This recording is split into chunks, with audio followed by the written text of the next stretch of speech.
À l'ombre des montagnes de l'Himalaya, des esclaves des temps modernes. Ces milliers de paysans, connus sous le nom d'Aliya, travaillent pour plusieurs générations de propriétaires terriens.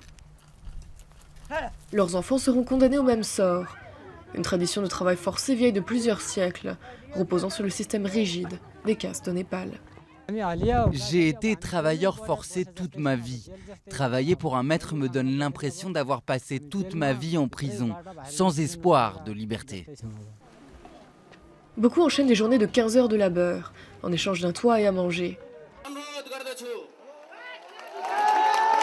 En 2008, le gouvernement dirigé par les anciens rebelles maoïstes a rendu illégal le travail forcé et promis de verser des compensations aux victimes. Mais pour ce paysan, rien n'a changé depuis 6 générations. J'ai entendu que le gouvernement avait libéré des travailleurs forcés et j'ai quitté mon maître. Mais le gouvernement ne nous a rien donné, ni terre, ni foyer, ni compensation. Donc j'ai été forcé de revenir travailler pour le même propriétaire pour ne pas mourir de faim. Beaucoup de ces travailleurs appartiennent à la caste des intouchables, interdits de travailler en intérieur, d'entrer dans des temples ou d'utiliser les pompes à eau, servant aux villageois des classes plus élevées et aux animaux. Une discrimination qui se poursuit jusque dans les salles de classe. Les enfants des classes favorisées s'asseyaient sur les bancs alors que l'on disait aux enfants des classes inférieures comme nous de s'asseoir par terre. J'en ressentais un grand sentiment d'injustice et j'ai décidé que je devais combattre ça. Donc j'ai lancé un mouvement pour aider les travailleurs forcés.